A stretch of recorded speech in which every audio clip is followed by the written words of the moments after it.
Hola, ¿qué tal? Yo soy Alexis y me encuentran en Instagram como Alexis1292.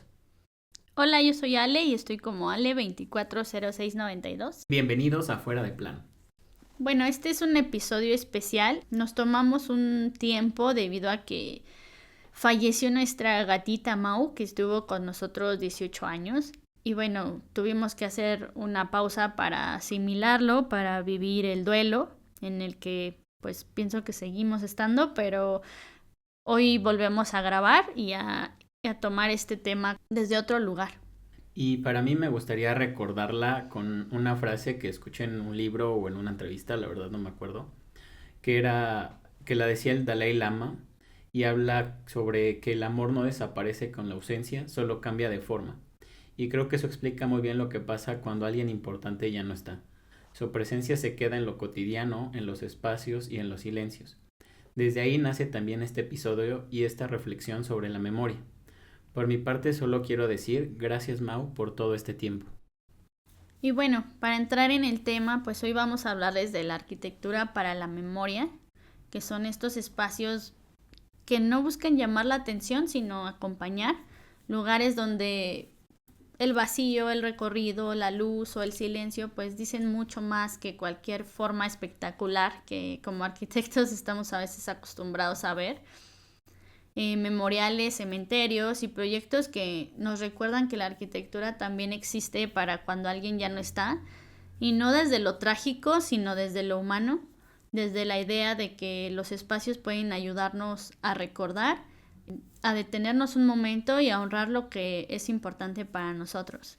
Y comenzando con la parte de la historia de los espacios funerarios, pues nos vamos a la prehistoria, donde estos espacios eran lugares de rituales que tenían un objetivo simbólico ligado a la idea de la protección del cuerpo, que en general pues era un entierro que se llevaba a cabo en cuevas, que para ellos podría ser un tipo de lugar sagrado, pero formaba parte de la vida diaria, o sea, no estaba separado, ¿no? No había un orden como tal, estaba como en esta cotidianidad de los espacios que habitaban. Después, ya para el siglo V, pues el espacio urbano está profundamente ya ligado a creencias religiosas y políticas de cada civilización, y la muerte comienza a dejar de verse como un final, sino como una transición, lo que justifica la creación de espacios funerarios más complejos. Y pienso que aquí, bueno, depende de cada, pues sí, lo que decía, creencia, cómo los espacios van respondiendo a ella, ¿no? Si se hace algún ritual, si tu cuerpo es enterrado o si tu cuerpo es cremado. O sea, ya cada religión también o creencia espiritual va guiando también a la arquitectura hacia lo que, a responder a estas necesidades, ¿no? De que ya bajo mi creencia yo determino en dónde va a descansar el cuerpo de alguien que tenía la misma creencia que yo, ¿no? Sí, sí, creo que eso me recuerda un poco a lo que decía Yuval Noah Harari en el libro de Sapiens sobre, pues sí, que parte de del éxito que hemos tenido como humanidad ha sido gracias a que pudimos encontrar a otras personas que tuviéramos algo en común, ¿no? Como que esta línea, Ujú. como decimos, de yo creo en el Dios piedra y el otro comparte esa misma creencia y empezamos a trabajar por este fin en común. Y justo ahora que lo mencionas, creo que va ligado a esta parte o a esta importancia que le empezaron a dar a este tipo de espacios, esa monumentalidad para representar en lo material ese tipo de creencias que tenían, ¿no? Como los egipcios. Ujú. Esta parte de las pirámides que empiezan a adquirir esta importancia de acuerdo a como tú mencionas, ¿no? Toda esta filosofía que hay detrás. Sí, porque yo creo que se desarrolla justo por la importancia que comienzas a darle, ¿no? Como todo, como ahora, ¿no? Sí. Que son temas que comienzan ok, vamos a darle importancia al tema ambiental y entonces comienzan a hacer comienzan a ver materiales nuevos, ¿no? O una manera de construir diferente o una manera de ver la arquitectura desde otra perspectiva ambiental justamente. Entonces creo que pues sí, comienzas a responder por la importancia que le das. Esta importancia en Roma la transforman a mausoleos romanos, ¿no? Donde tenían Mm. reglas muy claras, donde las personas no debían de ser enterradas en la ciudad, por lo que los mausoleos se encuentran fuera de las murallas. O sea, estos estaban a lo largo de los caminos principales y formaban corredores funerarios que hacían alusión de forma simbólica a esta transición entre la vida y la muerte, y funcionaban como una especie de fachada urbana para quien llegaba a la ciudad. Entonces tú podías ver antes de llegar todos los mausoleos afuera de la ciudad.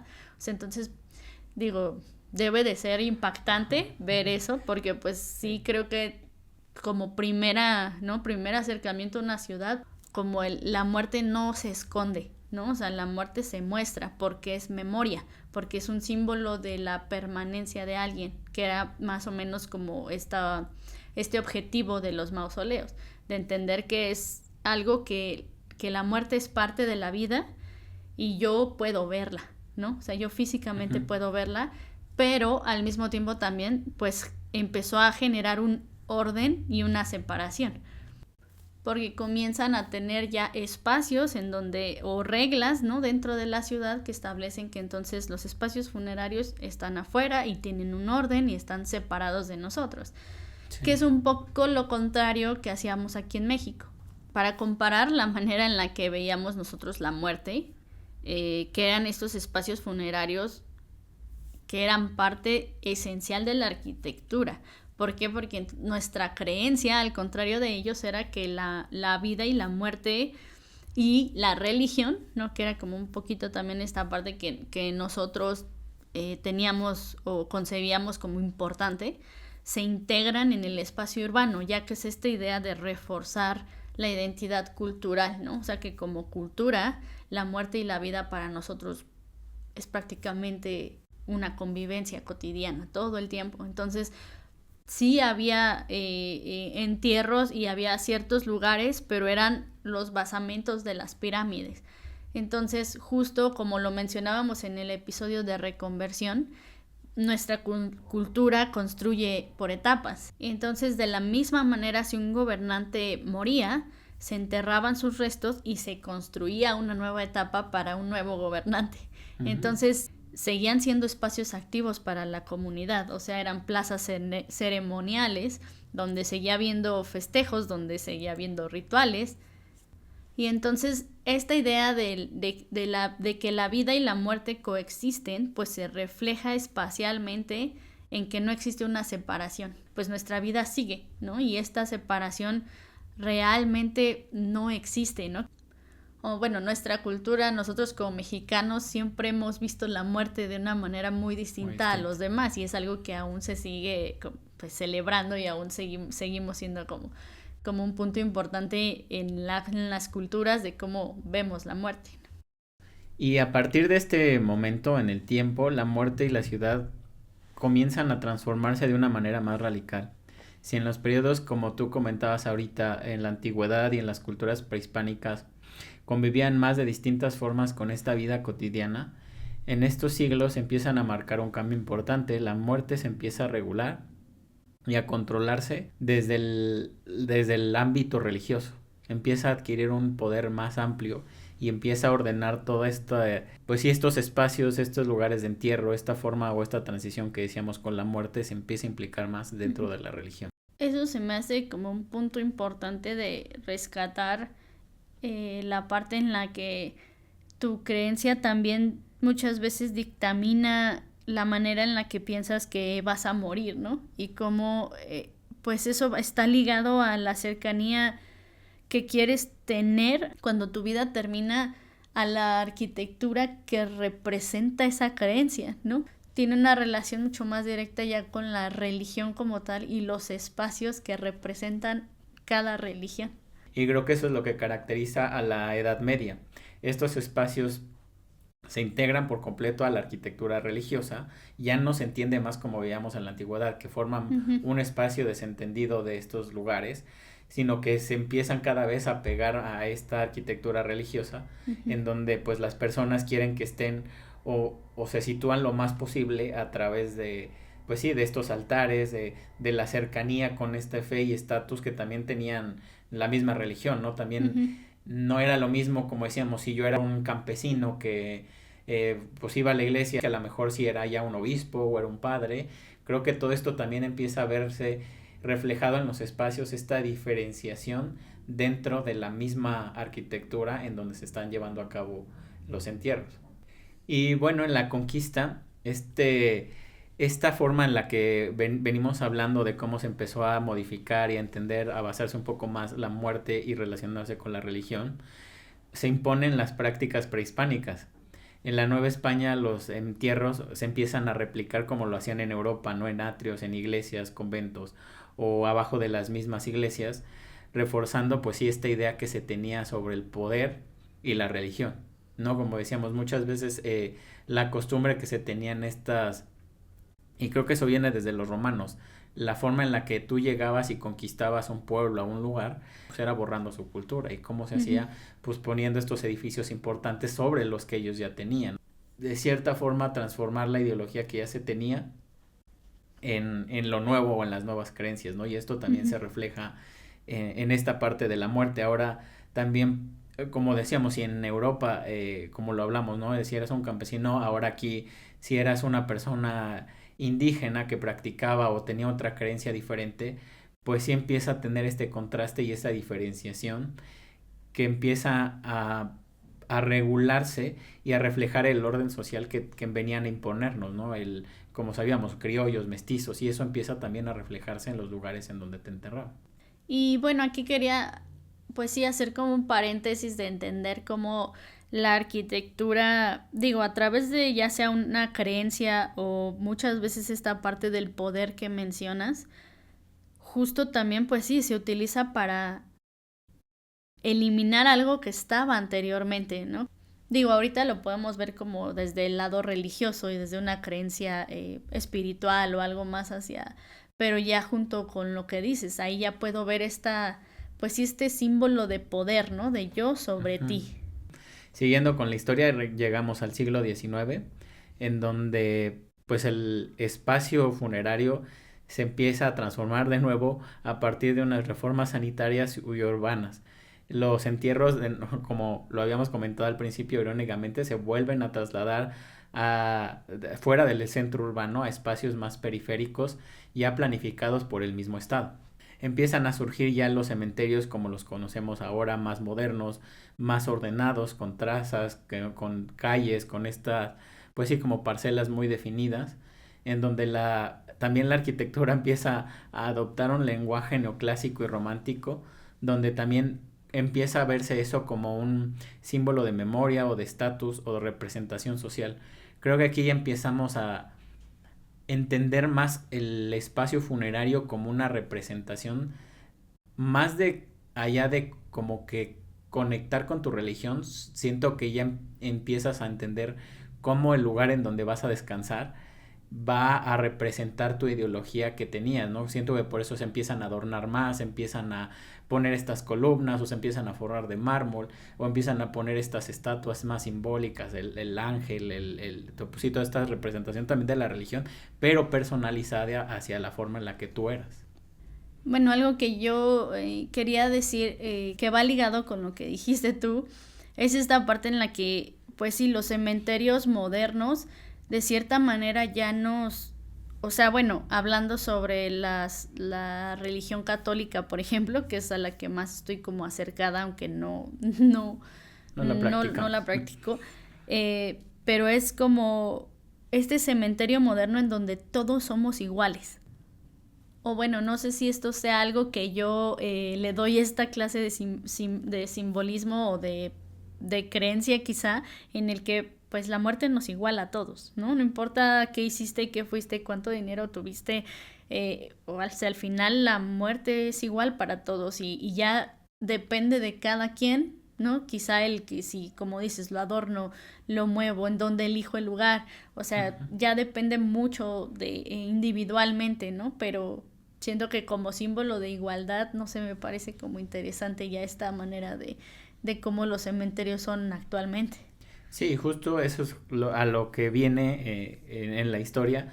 Ya en el siglo XX, exactamente se refuerza eso que estás diciendo, ¿no? Se empieza a estandarizar las tumbas, se empiezan a aparecer estos cementerios como en forma de parque, donde ya es algo más libre, más ya no con una carga tan pesada, sino como dices, esta igualdad de ver, pues sí, como una pequeña placa, como que se empieza a ver la muerte de una forma más funcional y administrativa, con espacios, pues sí, que empiezan a ser más homogéneos, más silenciosos, ya no es una arquitectura tanto como de demostrar, como de decir, ni tu aspecto religioso o tu filosofía, ni tu personalidad, como venía siendo en este momento. Surgen memoriales en donde más que ser espacios individuales, son o se enfocan más en la memoria colectiva.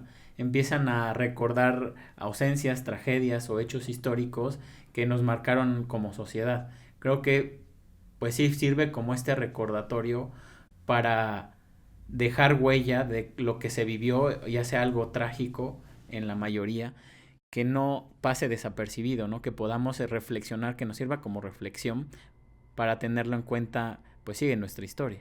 Y justo esto es lo que nos lleva al siguiente tema del que queríamos hablar sobre la función de la arquitectura, ¿no? Cómo se diseña el duelo. Es un proceso personal que para nadie es igual, ¿no? Cada uno lo vivimos desde quienes somos y con las herramientas que tenemos, pero sí es algo que en general compartimos. Entonces, ¿cómo puede la arquitectura generar espacios que nos acompañen en este proceso?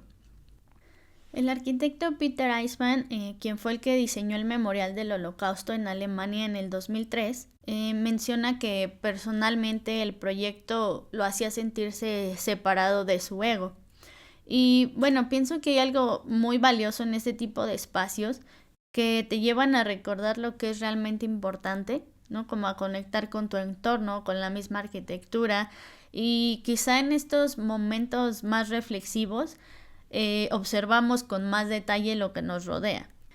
Y quizá descubrir ahí la importancia de lo que un lugar te permite, ¿no? Que es simplemente estar en el espacio.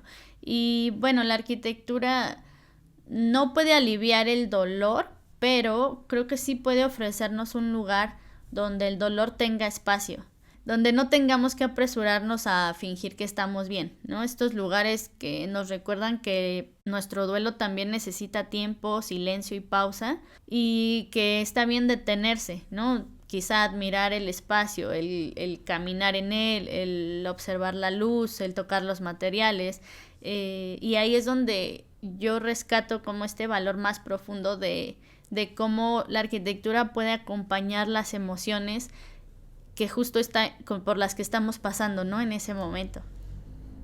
Y bueno, como tú dices, el duelo es muy distinto para cada persona y creo que también no es lineal, ¿no? O sea, creo que como veíamos en este proceso que vivimos nosotros, hay diferentes etapas y muchas veces vas regresando, vas yendo de una a otra. Y eso creo que la arquitectura tiene un gran reto para poder confrontar este tipo de emociones, para poder pues ayudarte, ¿no? En este proceso. Y creo que más que eso, yo he visto que es como un espacio, como una apertura para que esos mismos sentimientos se vayan desarrollando y vayan fluyendo en este tipo de espacios, ¿no? Es una forma de acompañarte en el dolor mediante estos ambientes que vamos generando con la arquitectura. Me gustaría dar uno de los ejemplos que es un poco diferente a lo que hemos visto o entendido en el proceso histórico. Creo que aquí se liga más este proyecto con la naturaleza y es el cementerio de Skärkyrkogården. No sé si lo estoy pronunciando bien, está en Estocolmo y fue diseñado por Gunnar Asplund y Sigurd Leverent. Este proyecto es diferente o está atacado desde un punto diferente porque se combina más con esta parte pues intangible con la naturaleza, ¿no? Esta parte más que creo que la misma naturaleza te va trayendo un sentido de paz, un sentido de armonía y se mezcla muy bien la arquitectura con este tipo de paisajes y con el recorrido que te va llevando a lo largo de este espacio. Y bueno, es un proyecto que mencionas que yo no conocía, ¿no? Ahorita lo googleé y al ver las imágenes, a lo que lo relaciono, es como porque tú puedes ver las lápidas como fundirse en el bosque, ¿no? Porque está justo en medio de un bosque que también parece que estas lápidas como si nacieran igual que los árboles, ¿no? O sea, lo puedes ver como en las imágenes. Y bueno, Esto me hizo recordar en algún momento en la Ibero un profesor nos mencionaba esta parte en la que lo simple o muchas veces estos gestos que podemos entrecomillar como simples pueden tener una conexión más profunda que gestos o pues sí, como un diseño mucho más complejo, ¿no? Y es que pienso que esto es justo lo que nos hace conectar, ¿no? Como que lo sencillo comienza a ser mucho más digerible para todos en general y nos permite, pues sí, simplemente estar en el lugar de una manera, por decirlo así, fácil, ¿no? Y justo esto me lleva a la definición que le dieron los arquitectos Enric Miralles y Carme Pinós al proyecto del cementerio de Igualada en Barcelona, ya que también ellos buscan como una simplicidad en los gestos, pero no desde un lugar que sea algo fácil de lograr, ¿no? Sino simplemente como tratar de conectar con las emociones humanas básicas. Y bueno, ellos lo definían como un lugar para aquellos que descansan, pero un espacio para los que vendrán, ¿no? Para los que reflexionarán ahí, vivirán su duelo y disfrutarán del paisaje. Entonces creo que esto me permitió entender que el proyecto pues sí necesita permitir a las personas sentir lo que necesiten sentir y justo es ahí donde la complejidad comienza, ¿no? Cómo respondes como arquitecto. Y bueno, algo que he observado en general también en proyectos como cementerios o memoriales, pues es que sí se diseñan con ciertos elementos ligados a la arquitectura sensorial, ¿no? A realmente el poder conectar con ciertas emociones. Y bueno, por ahora me gustaría a mí enfocarme en una que es la materialidad, ¿no? Que me parece un elemento muy importante debido a que es lo primero con lo que nos encontramos visualmente. Y bueno, los materiales tienden a ser naturales, honestos, ¿no? Se muestran como son y la mayoría de veces se tiene el cuidado de elegirlos para que pueda verse el paso del tiempo, ¿no? Cómo envejecen, cómo se desgastan y cambian. Y creo que es justamente lo que permite que el proyecto evoque a la memoria, ¿no? Que se vuelve un recordatorio constante en los materiales de que el tiempo pasa, pero también que perdura, ¿no? Que lo que viviste perdura de alguna manera, porque no es un lugar recreativo, ¿no? No es o sea, sí tiene un cierto, un cierto ambiente de respeto y de reflexión significativa para las personas que habitan esos lugares.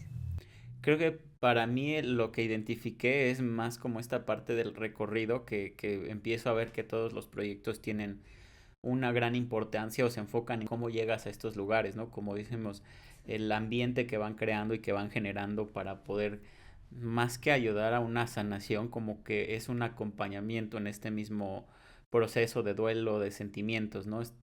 Es como si te permitieran estar, ¿no? Como que todo lo que pase en estos lugares está diseñado para ese tipo de sentimientos, ¿no? No como tú dices ahorita, no está diseñado para reír o para correr o para hacer ciertas actividades, sino más como una forma de contemplación y de recordar a los seres queridos. Y como decimos, ¿no? Este tipo de arquitectura se va diseñando en forma a los materiales, a la ambientación, a qué tipo de vegetación, o hay vegetación o no hay vegetación, como que todo esto es tipo, estas características que envuelven estos lugares van permitiéndote o van acompañándote en hacer que la experiencia se vuelva más íntima y que pueda compartirse entre todas las personas que estamos ahí en sí compartiendo, bueno, sí, en sí con este mismo sentimiento, ¿no? De pérdida y de duelo. Sí. Y eso creo que me llevó a investigar también un poco el memorial de Vietnam, a los veteranos de Vietnam, diseñado por Maya Lin en el 1982. Creo que tiene una complejidad diferente porque en vez de estar sobre la tierra o destacar en el paisaje, es un recorrido que se hunde en el terreno. Vas descendiendo poco a poco y el paisaje se va abriendo para poderte recibir. Este muro de granito que actúa como espejo deja o me hizo reflexionar mucho al ver las imágenes en internet, porque le pones una cara de cierta forma a esos nombres, ¿no? Muchas de esas personas, cuando lees un nombre, no lo conociste, no sabes quién es, y Sí. siento que puede quedar como en un sentido muy anónimo. Pero al verte reflejado ahí, puedes entender que esos nombres tuvieron un impacto, ¿no? En alguien, tuvieron Ujú, familias, tuvieron creencias, valores, y murieron por algo en lo que fueron y creían y que consideraban importante. Entonces ujú. siento que eso se puede reflejar en cómo uno también está expuesto a ese tipo de situaciones, ¿no? Y sirven para recordar que no se vuelvan a repetir tal vez esos crímenes o esa forma en la que vivimos. Sí, creo que más allá del uso del espacio, de la materialidad, de la escala o de la relación con el entorno, pienso que la arquitectura construye significados, ¿no? O sea, se convierte en un lenguaje de lo que importa y de lo que es valioso conservar, ¿no? A través de las generaciones. Sí, creo que también esto me recuerda a lo que justo me decía mi psicóloga en terapia, que estos procesos o estos rituales ayudan también a sobrellevar el duelo, ¿no? Y creo que también la arquitectura es parte de eso, ¿no? Estos lugares ayudan a estar, pues sí, lidiando con todas estas etapas que vienen del duelo y todos estos sentimientos. Ujú. Pero Sí, bueno, claro. si quieres pasemos a ya al último. Sí, ya llegamos a esta parte en donde les recomendamos algunos proyectos. Y bueno, a mí me gustaría dar el ejemplo del cementerio de Igualada que ya había mencionado hace un momento de Enrique Miralles y Carmen Pinos. Y bueno, quiero parafrasear distintas ideas que tomé de artículos y entrevistas sobre el proyecto para reflejar lo más cercano de su objetivo y subrayar esta importancia del valor de la arquitectura y el impacto que puede tener en nosotros nuestro entorno. Entonces, bueno, el diseño se crea a partir de la idea de entender y aceptar el ciclo de la vida.